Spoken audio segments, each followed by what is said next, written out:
summa masyairah sholat ila sholatil maktubah wa sholaha ma'an nas au ma'al jama'ah au fil masjid ghafarallahu lahu dhunubahu.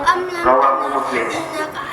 Dari Utsman bin Affan radhiyallahu anhu yang berkata, aku mendengar Rasulullah sallallahu alaihi wasallam bersabda, barang siapa berwudu untuk sholat dengan sempurna, lalu pergi untuk sholat wajib, lalu ia mengerjakannya bersama orang-orang atau berjamaah di dalam masjid, niscaya Allah mengampuni dosa-dosanya. Dari Utsman bin Affan radhiyallahu anhu yang berkata, aku mendengar Rasulullah sallallahu alaihi wasallam bersabda, barang siapa berwudu untuk sholat dengan sempurna, lalu pergi untuk sholat wajib, lalu ia mengerjakannya bersama orang-orang atau berjemaah di dalam masjid, niscaya Allah SWT mengampuni dosa-dosanya. Hadis riwayat Muslim. Dari Umar bin Khattab radhiyallahu anhu yang berkata, aku mendengar Rasulullah SAW bersabda, sesungguhnya Allah Taala sangat kagum terhadap sholat berjamaah. Dari Umar bin Khattab radhiyallahu anhu yang berkata, aku mendengar Rasulullah SAW bersabda, sesungguhnya Allah Taala sangat kagum terhadap sholat berjamaah. Hadis riwayat Ahmad dalam kitab Majmu' Zawaid.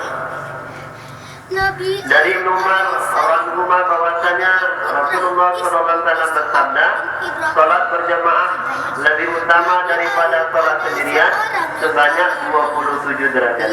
Dari Ibnu Umar radhiyallahu bahwasanya Rasulullah SAW bersabda, salat berjamaah lebih utama daripada salat sendirian sebanyak 27 derajat. Hadis riwayat Muslim. Dan terakhir dari Ubadah bin Aslam al-Laythi radhiyallahu yang berkata, Rasulullah SAW bersabda, salat dua orang laki-laki yang diimami oleh salah seorang dari keduanya lebih baik di sisi Allah daripada salat 4 orang secara sendiri-sendiri. Salat dua orang laki-laki yang diimami oleh salah seorang dari keduanya lebih baik di sisi Allah daripada salat 4 orang secara sendiri-sendiri. Salat 4 orang yang diimami oleh salah seorang dari mereka lebih baik di sisi Allah daripada salat 8 orang secara sendiri-sendiri. Salat 4 orang yang diimami oleh salah seorang dari mereka lebih baik di sisi Allah daripada salat 8 orang secara sendiri-sendiri. Salat 8 orang yang diimami oleh salah seorang dari mereka lebih baik di sisi Allah daripada salat 100 orang secara sendiri-sendiri. Salat 8 orang yang diimami oleh salah seorang dari mereka lebih baik di sisi Allah daripada salat 100 orang secara sendiri-sendiri. Hadis riwayat Imam Bazzar dan Imam Tabrani. Alhamdulillah hadirin telah kita dengarkan beberapa hadis mengenai keuntungan sholat berjamaah. Mudah-mudahan apa yang kita dengarkan dapat bermanfaat bagi kita semua. Niat amal dan sampaikan. Assalamualaikum warahmatullahi wabarakatuh. Sesungguhnya Ayub adalah hambaku yang taat kepadaku. Iman dan takwanya takkan tergoyahkan oleh duniawi. Iblis pun berkata, ya Allah, izinkan aku untuk menggoda Nabi Ayub dengan merampas harta dan lenyapkan semuanya. Allah Subhanahu wa ta'ala berfirman kepada iblis, ku izinkan engkau untuk menggoda Nabi Ayub. Lalu iblis pun pergi dan dihancurkannya tanaman dan kenikmatan yang dimiliki Nabi Ayub. Lalu keadaan Nabi Ayub berubah dari kekayaan menjadi kefakiran.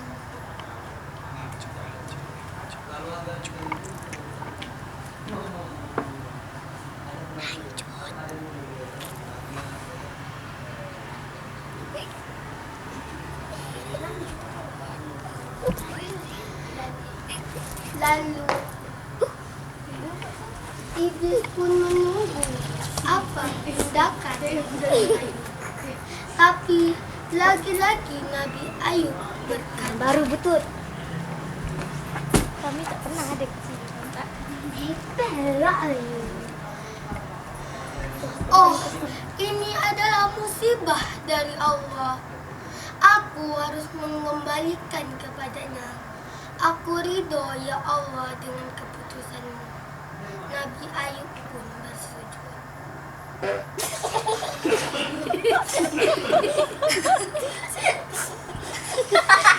Iblis pun tampak tercengang. Iblis pun tampak tercengang melihat Nabi Ayub. Iblis pun tak berputus asa. Kembali lagi ia menemui Allah.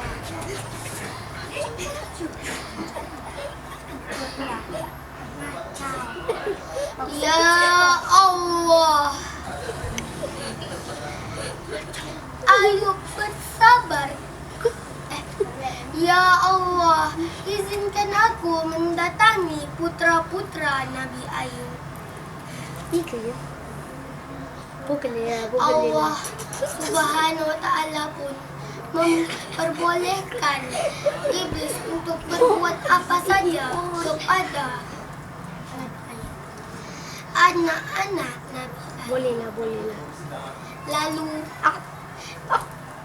iblis pun pergi ke rumah Nabi Ayub dan dihancurkan dan digoncang-goncangkannya rumah Nabi Ayub sehingga anak Nabi Ayub semuanya terbunuh. Gucang. Zahra, sediam tak?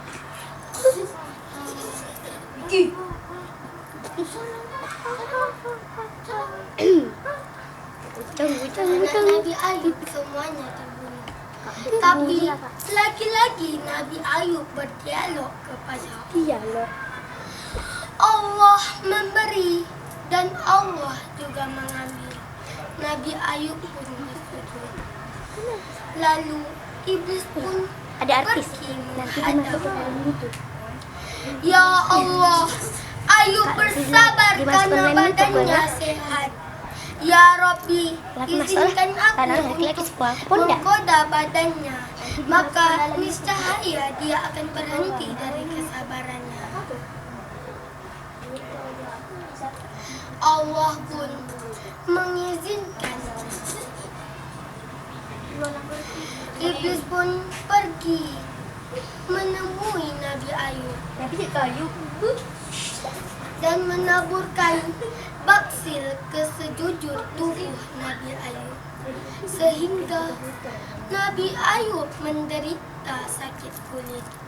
Tubuhnya membusuk, mengeluarkan nanah. Bahkan keluarga sahabatnya meninggalkannya kecuali istrinya yaitu Rahma.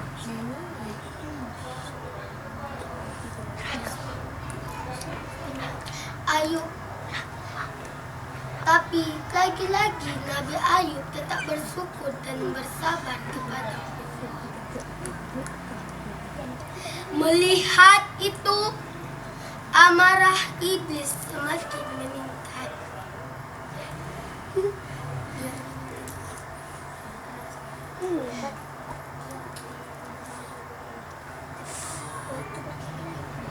Iblis pun mengumpulkan para penasehatnya. Salah seorang iblis berkata, "Sungguh engkau telah mengeluarkan Adam dari surga. Lalu dari mana engkau mendatanginya?" "Oh, apa yang engkau maksudkan adalah Hawa." Lalu terbukalah satu ide oleh iblis. Itu deh.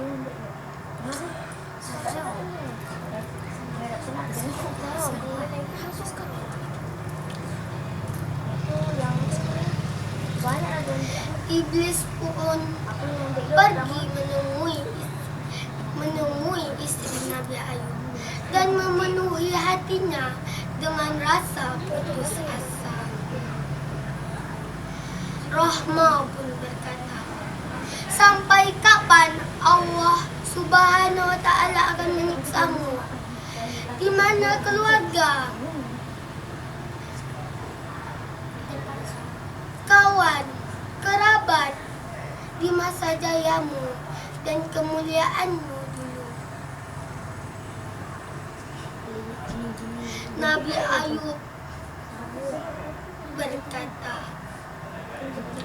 sungguh engkau dikuasai oleh setan sehingga membuat hatimu menjadi sempit. Lalu Nabi Ayub pun berkata lagi,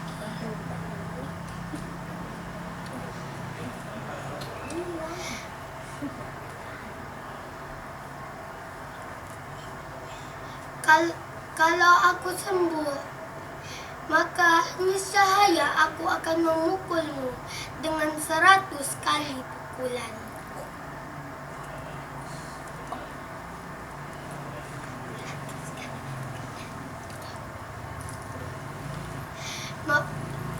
Nabi Ayub pun mengusir istrinya, maka pergilah.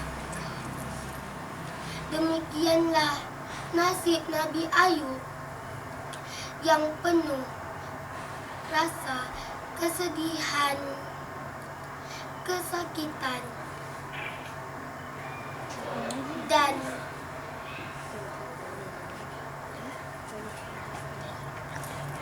penderitaan. Pada suatu hari datang pada beliau satu